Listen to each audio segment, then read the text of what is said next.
Magandang araw mga ka-Express Info. Ginulat ang mundo. Jalen Green suot ang Kevin Kiambao Adidas collab. Teka lang, seryoso ba to? Filipino pride na naman ang pinataas sa international stage.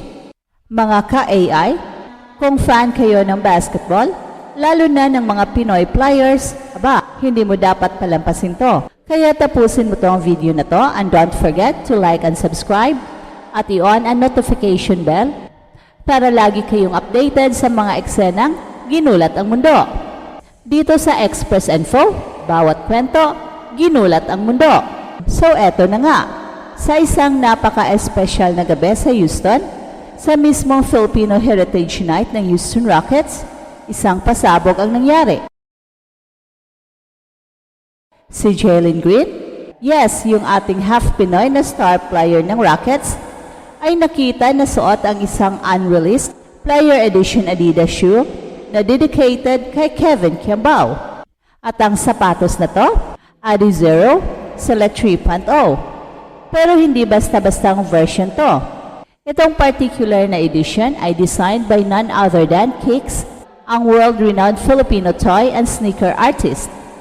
So ibig sabihin, isang NBA star, isang rising Pinoy basketball phenom, at isang world-class Pinoy artist nang sama-sama para gumawa ng isang sneaker collab na literal na sumabog ang internet. At hindi lang basta suot, sinakto pa ni Jalen Green ang pagsusuot nito sa isang milestone game para sa kanya, ang kanyang unang NBA playoff appearance ever.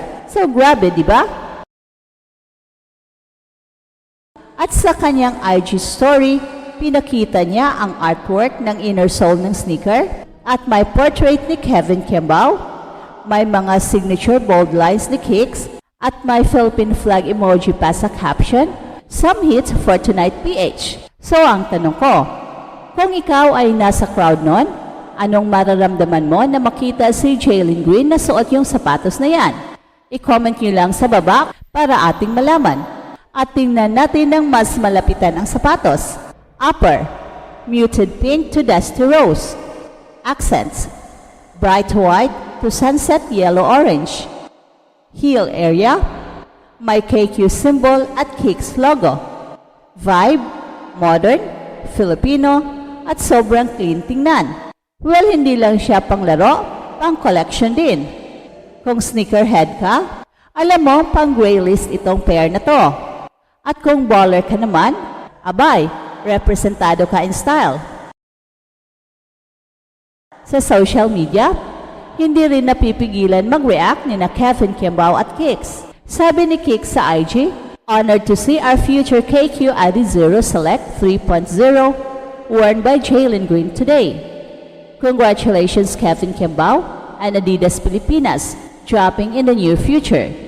At ang tanong, sino ang excited dito? Kung available na to, bibilhin mo ba ito agad o hihintayin pa na mag-sale? At ilagay niyo sa comment ang inyong sagot. Now, real talk. At hindi lang to tungkol sa sapatos. Ito ay representasyon, ito ay pagkilala, ito ay selebrasyon ng kulturang Pinoy. At bakit? Well, ito ang mga rason.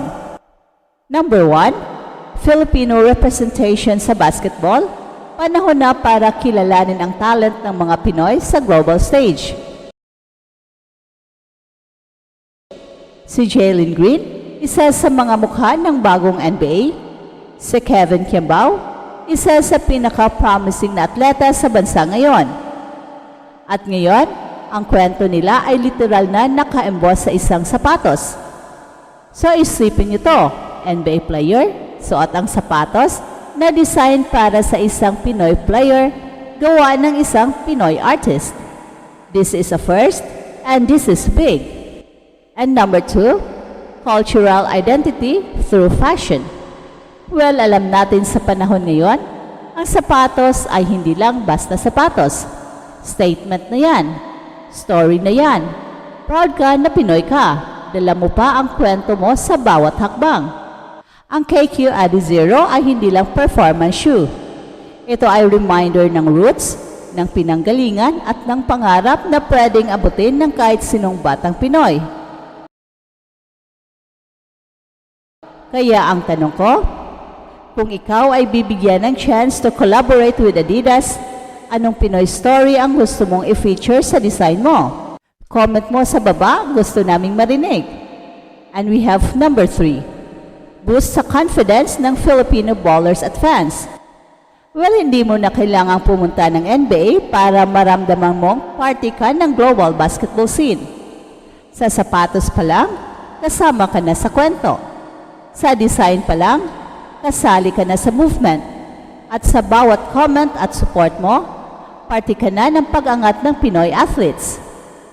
Ang ganitong collaborations ay nagsisilbing inspirasyon sa mga batang nangangarap, maging pro, maging artist, at kahit maging sneaker designer. And we have number 4. Bagong kabanata sa sneaker culture. Let's face it, the sneaker world is evolving. Dati, puro US-based lang, pero ngayon, global na ang influence. At ang Pilipinas, nasa spotlight na rin. Ang success ng collab na to ay patunay na ang Filipino creativity, identity at talent ay may lugar sa global sneaker scene. So isipin nyo to, Adidas, Jalen Green, Kicks, Kevin Kimbao. Isang all-Filipino powered story sa isang global product. Hindi ito madali, pero nangyari at posibleng maulit pa. So ngayon, gusto naming marinig ang thoughts nyo. Anong masasabi nyo sa design ng Kevin Kimbao Adizero Select 3.0? Bibili ba kayo kung ilabas na? Sa tingin nyo, sino pa ang dapat magkaroon ng ganitong collab next? Mag-iwan kayo ng comments sa baba at baka next video, sagot mo na ang aming i-feature. At syempre, huwag kalimutang i-like ang video na ito, mag-subscribe at i-share mo to sa tropa mong sneakerhead at hoops fan. Dito lang sa Express Info, kung saan ang bawat balitang ginulat ang mundo. Salamat sa panonood at tandaan, ang kwento ng Pilipino ay hindi lang sa court, pati sa design, sa kultura at sa puso. ディフェンスの声、信州ブースター、カイソット、中央に栗原がついています。カイソット、この位置から沈めているというのはありますが、うまいですね。一方の横浜、カイソットです。ボールを奪った。そしてカイソット。キープ2本目。さあ、カイソットとエヴァンスはカイソット、ここは決まった。サッカーでこの時間もついている。おっと上を使ってくる。ダンクになりました。そして中を使います。ミスマッチになっていたんですが、カイソット、これも2ポイント。中、カイソット、これは通りました。